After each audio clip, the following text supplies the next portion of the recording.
নমস্কার। আজকের suspense story চ্যানেলে আপনাদের সকলকে স্বাগত। এখনও যারা আমাদের চ্যানেলটিকে সাবস্ক্রাইব করেননি, অবশ্যই সাবস্ক্রাইব করে আমাদের পাশে থাকবেন। আমাদের আজকের গল্প বারিদবরণ ঘোষের লেখা ধৈর্যটি প্রসাদ ভূত দেখলেন মামার বাড়িতে। ভাটপাড়া ২৪ পরগনার সন্তান ধৈর্যটি প্রসাদ মুখোপাধ্যায়কে কোন পরিচয়ে পাঠকের সামনে হাজির করব ধন্দে আছি। তিনি যত বড় সঙ্গীতজ্ঞ, তত বড়ই সাহিত্যিক, যত বড় অধ্যাপক, তার চেয়েও বড় তার মননশীলতা। এমন একজন মানুষ ভূতের গল্প লেখক।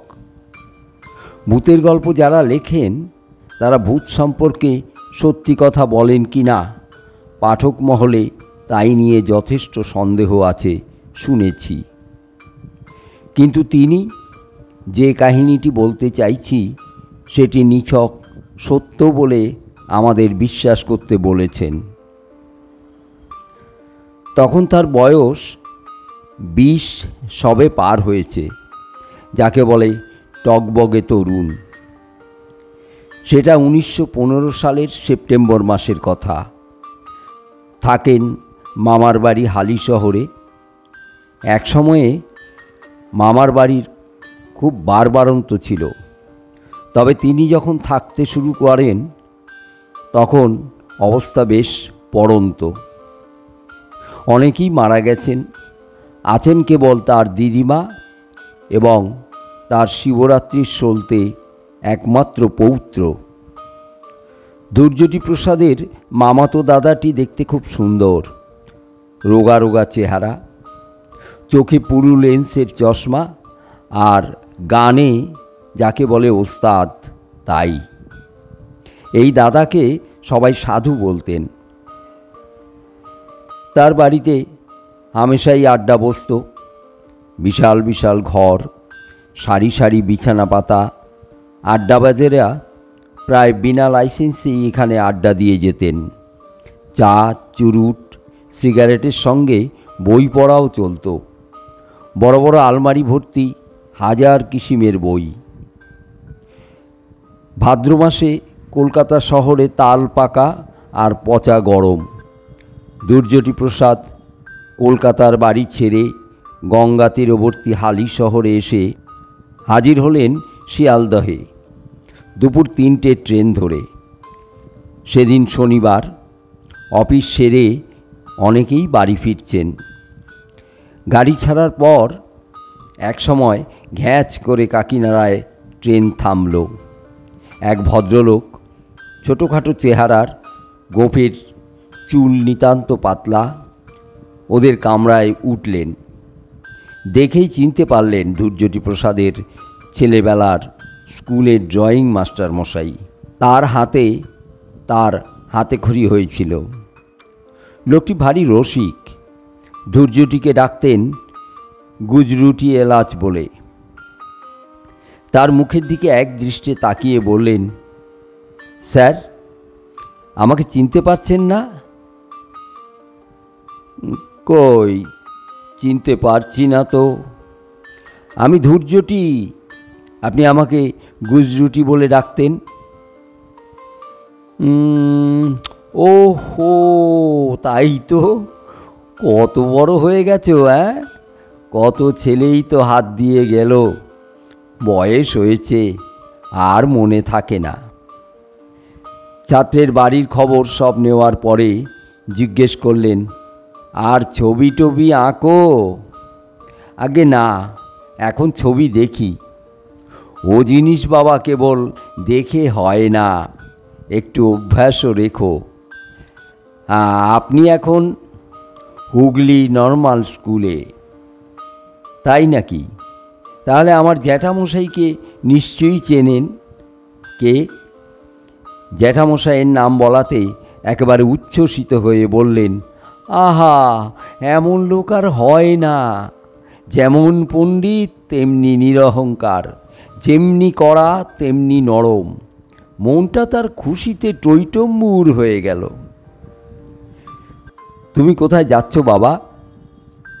এই হালি শহরে আমার দাদাকে দেখতে। হালি শহরে? সে তো আমাদেরই ওপারে, একটু কোণে। হালি শহর থেকে ছেলেরা রোজ নৌকো করে হুগলি কলেজে পড়তে আসে। আচ্ছা মাস্টারমশাই, আপনার জ্যাঠামশাইয়ের সঙ্গে দেখা হবে? হবে, সে তো পাশের বাড়ি। তাহলে ভালোই হয়। জ্যাঠামশাইকে বলবেন আজই না হয় কালই ভোরবেলা নৌকো করে তার সঙ্গে দেখা করতে যাবই যাব। আমি তাকে দেখতেই বেরিয়েছি। হালি শহরটা ঘুরে যাব। ভদ্রলোক নৈহাটিতে নেমে গেলেন। ধৈর্যটি এবারে সিগারেট ধরালেন। কেন যে মরতে জ্যাঠামশাইয়ের খবর দিয়ে তার কাছে যাব বলে কথা দিয়ে বসলাম কে জানে। ধৈর্যটির জ্যাঠামশাই খুব রাশভারী আর গম্ভীর প্রকৃতির লোক। তার সঙ্গে দেখা করার কোনো ইচ্ছে তার ছিল না। হালিশহর স্টেশন এলো। তার কাছে যাবে বলে যে প্রতিশ্রুতি দিয়েছিলেন সে কথা বেমালুম ভুলে গেলেন। পথে ডেলি প্যাসেঞ্জারদের একজনের কাছে খুব একটা মন্দ খবর শুনলেন। তার ওই মামাতো দাদার এক বিশেষ বন্ধুর বৌদির খুব অসুখ, মরণবাচন সমস্যা। কলকাতা থেকে ডাক্তার আনতে গেছেন, মোটরে করে তাকে নিয়ে আসবেন। যাই হোক, শেষ পর্যন্ত দাদার কাছে পৌঁছলেন। তার বুড়ি দিদিমা, যাকে তিনি রাঙামা বলে ডাকতেন, তিনি গায়ে মাথায় হাত বুলিয়ে জিজ্ঞেস করলেন, মা বাবাকে বলে এসেছিস তো ভাই? বৌদির নাকি বড় অসুখ? শুনেছি বটে, কলকাতা থেকে ডাক্তার আনতে গেছে। তা তুই রাতে খাবি কি? হাত পা ধুয়ে পরিষ্কার হয়ে ওপরে গেলাম। প্রকাণ্ড প্রকাণ্ড 4-5খানা ঘর। দক্ষিণ দিকে ঘরগুলো বন্ধই থাকতো। থাকবার মানুষ কোথায়? বড় পূবমুখ ঘরে দাদা থাকতো। শনি রবিবারে বন্ধুরা এলে অন্য সব ঘর খোলা হতো। সন্ধে হলেই বড় আকারের হিংসের আলো জেলে রাখা হতো।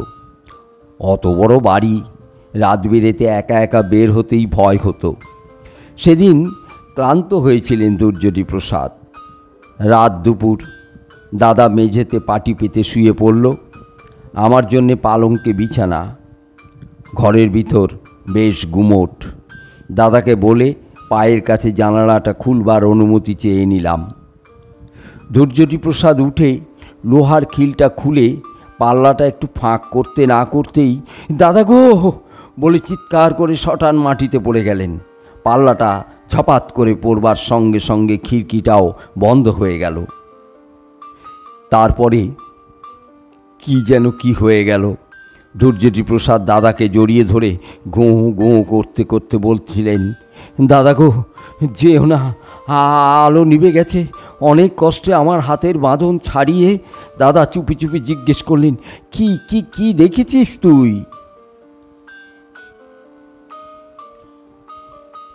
তিনি জবাব দিলেন, হ্যাঁ একজন মানুষ, চোর, ওই দরজার পাশে, দরজার প্রায় মুখ ঠেকিয়ে গালের পাশে হাত রেখে আমাদের কথা শুনছিল। হ্যাঁ ভয় কি, দরজা তো বন্ধ আছে। ও চোর। না দাদা চলে যেও না। যাচ্ছি। আচ্ছা আচ্ছা যাচ্ছি না বাবা, যাচ্ছি না। তুই আমাকে ছাড়, কলসি থেকে তোর মাথায় জল ঢেলে দিই। দাদা মাথায় জল ঢালতে লাগলেন। হঠাৎ মনে হলো ছাদে গুম গুম আওয়াজ হচ্ছে, যেন কেউ হেঁটে বেড়াচ্ছে। দাদা হঠাৎ বলে উঠলেন, ওরে পাশের ঘরে দরজা খুলে ওরা সবাই ঘুমুচ্ছে, ওদের মেরে রেখে যাবে। হ্যাঁ জাগিয়ে দিই, চল চল চল। না দাদা না, যেও না। এখান থেকে চেঁচিয়ে বলো। না না, চেঁচিয়ে রাত দুপুরে কেলেঙ্কারি করব না। এই বলে তারা দুই ভাই ছাদে গিয়ে শুয়ে থাকা লোকগুলোকে ডাকবার জন্যে গায়ে হাত দিতেই তারা চোর চোর বলে চেঁচিয়ে উঠলেন। দাদা বললেন, চুপ, আমরা চোর নই, তবে চোর ছাদে এসেছে, শুনে সবাই গা ঝাড়া দিয়ে উঠে দাঁড়ালেন। সবাই আলোর সন্ধান করতে লাগলেন। এদিকে ধূর্যটি প্রসাদ ভিজে মাথায় খুব কষ্ট পেতে লাগলেন। তারই মধ্যে ছাদ, সিঁড়ি, খাটের নিচ সবই তন্ন তন্ন করে খোঁজা হলো, কিন্তু কোনো চোরের পাত্তা পাওয়া গেল না। কিন্তু হঠাৎ লক্ষ্য করা গেল সেই হিংসে নিভে যাওয়া লণ্ঠনটা জ্বলতে আরম্ভ করলো, আর শিখা থেকে একটা মুখ উঠে পড়ল। অদ্ভুত তার ভঙ্গি, অদ্ভুততর তার হাসি। সে মুন্ডু কেবল নড়ছে বাঁ থেকে ডান দিকে, ডাইন থেকে বাঁয়ে। প্রথমে আস্তে, ক্রমে জোরে জোরে, মাঝে মাঝেই লাফিয়ে উঠছে আর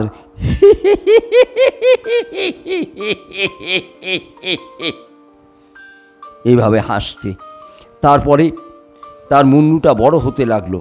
হাসতে হাসতে মুখের হাঁটা প্রায় কান ছুঁয়ে বসে।